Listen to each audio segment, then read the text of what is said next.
Once the Americans made the seas free and safe for all, transport costs dropped so quickly that manufacturing companies didn't just relocate outside the major cities or the old river-based circulatory systems. At least in part, they relocated outside the major economies altogether. Any country that could build a port and some surrounding infrastructure could participate in the world of low-skill, low-value-added manufacturing, processing foods and producing textiles, cement, cheap electronics, and toys while building out their industrial plant and skill sets. Add in containerization and the process kicked into high gear. In calendar year 1969, the first full year of container service from Japan to California, Japanese exports to the United States increased by nearly a quarter. The Asians perceived Western consumption as their path to stability and wealth, and all reforged their economic and social norms around export-based manufacturing. Japan vanguarded the process, but it didn't take long for Taiwan, South Korea, Southeast Asia, and China to follow. Decades of exports, growth, and stability enabled most of these players to climb steadily up the value chain.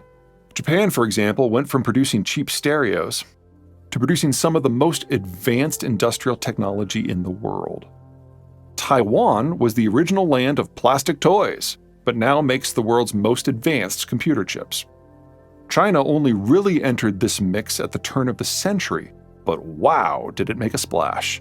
China had the benefit of cheaper internal transportation than the other Asian players, more resources to throw into the economy, and a labor base bigger than the rest of Asia put together.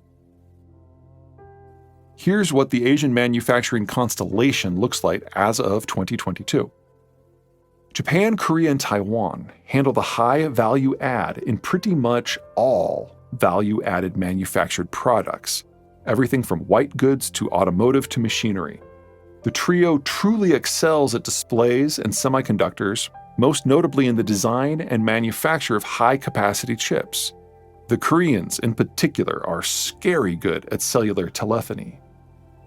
Both the Japanese and Koreans operate via a series of sprawling, vertically integrated conglomerates, the Keiretsu and the Chaebol respectively.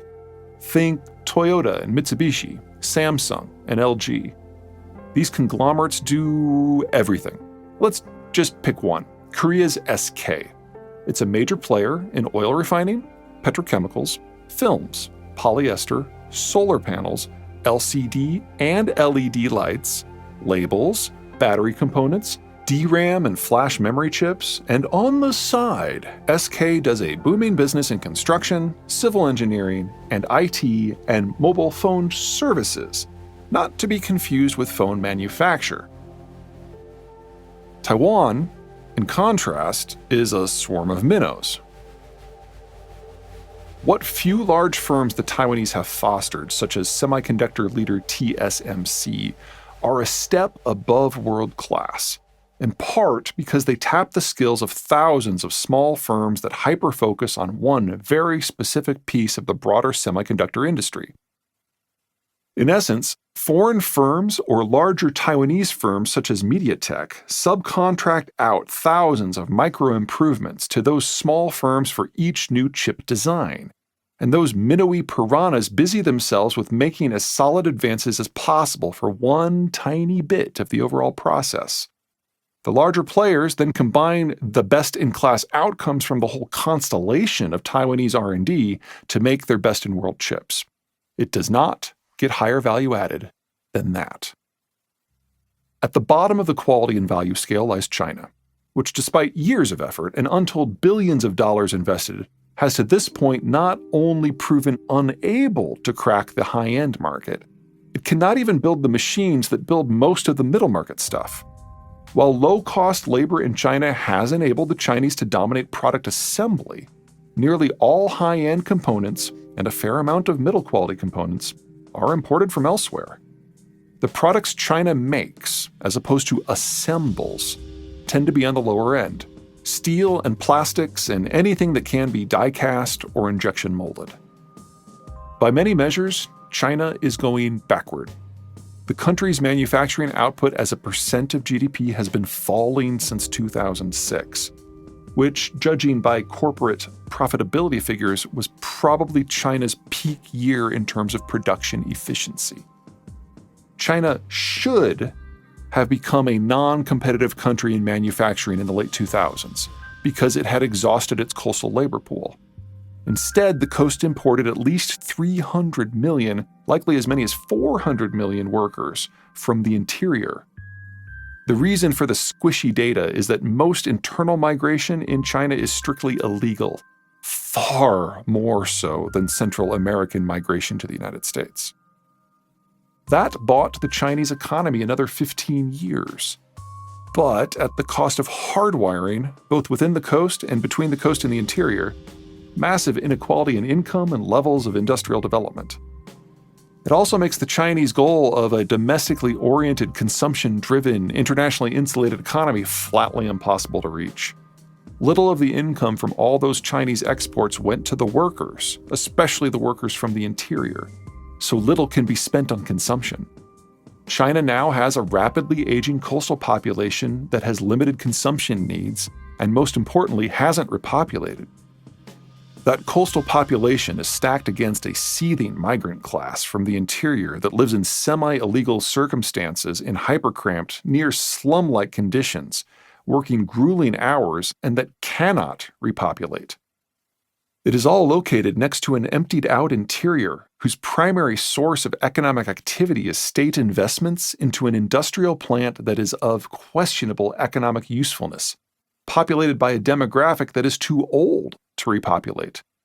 This is all in a country where decades of the one-child policy have encouraged selective sex abortions en masse, so there simply are not enough women under 40 to repopulate the country in the first place. The successive waves of hypergrowth, concentrated on the coastal zones where the world can see them, make China's rise seem inevitable. The reality is China has borrowed from its interior regions and its demography in order to achieve what, historically speaking, is a very short-term boost. Never let anyone tell you the Chinese are good at the long game. In 3,500 years of Chinese history, the longest stint one of their empires has gone without massive territorial losses is 70 years. That's right now.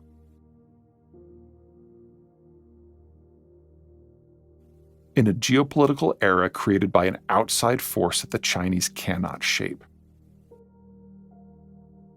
The Chinese workforce has become more skilled, perhaps doubling, or if you interpret the data kindly, tripling in efficiency since 2000. But because of the country's accelerating demographic collapse, labor costs have gone up by a factor of 15. The majority of the country's economic growth since the turn of the century has come from hyper-financed investment rather than exports or consumption. That hardly makes China irrelevant or backward. It simply shapes what China can and cannot do. Having 1 billion workers to throw at things and heavily subsidizing everything makes China the king of the low end and the emperor of assembly. If you want an Internet of Things meat thermometer that can tell your smartphone how hot your roast is, a cheap chip from China will do just fine. If you want a zippy smartphone so you can post your doctored videos on TikTok, it's best you go with something from the other side of the Taiwan Strait. Thailand and Malaysia form a middle tier in everything from electronics to automotive to, of course, semiconductors. They do very little assembly and instead focus on the heavy lift stuff, both literally and figuratively. If the Japanese, Koreans, and Taiwanese wire the brains, and the Chinese build the body, the Thais and Malaysians put together the guts, such as wiring, mid-tier processors, and semiconductors for things like cars and cranes and climate control systems. The Philippines provides the work that is too low-end for even China. At the opposite end, Singapore has evolved into an etheric, otherworldly presence that excels at finance, logistics, advanced petrochemicals, software, and manufacturing so precision-oriented it is used in the internal workings of things like clean labs. On the edges are newer players looking to find their own niche. Indonesia, with its 250 million people, is lurching bit by bit into China's space. Vietnam is hoping to leverage its dense population clusters, excellent ports, rapidly evolving educational system, and top down, no dissent allowed political system to jump over China completely and become the next Thailand. India, with all its endless internal variation, hopes to take a bite out of everything. If anything, the above vastly understates the Asian system's complexity. Think of the wild variety of economies just within the American state of California. San Francisco is a tourism and finance hub and the most economically unequal urban area in the country. Silicon Valley designs and innovates many of the products produced throughout Asia, even in high-tech Japan, but has to import everything: concrete, steel, power, food, water, labor. Los Angeles' urban sprawl disguises a wealth of small-scale industrial production sites. The Central Valley is both an agricultural powerhouse and home to some of the country's poorest communities, and that's just one state. Similar patterns and diversity hold true throughout Asia, most notably within the broad swath of mainland China. Greater Hong Kong and Greater Shanghai are by far the country's financial and technological hubs. The North China Plain, home to more than half of China's population, is all about bulk over brains. For a point of reference, the per capita income variation in the United States between the richest and poorest states, Maryland and West Virginia, is just under 2-to-1. In China, the variation between richest and poorest, between ultra-urban coastal Hong Kong and ultra-rural interior Guangzhou, is nearly 10-to-1. Even that understates the possibilities for synergies. Since 1995, China's major cities have added some 500 million people, mostly migrants from the country's ultra-poor interior, absolutely swamping every urban center with ultra-low-cost labor. Multiple, varied cost structures and labor quality abound not just within the country, but within each city.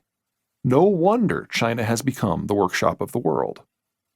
Mesh the multiplicity of options within China with the multiplicity of options across Asia, and it should come as no surprise that this corner of the world is home to fully half of the globe's manufacturing supply chain steps, as well as the source of some 3/4 of the world's electronics, cellular, and computing products.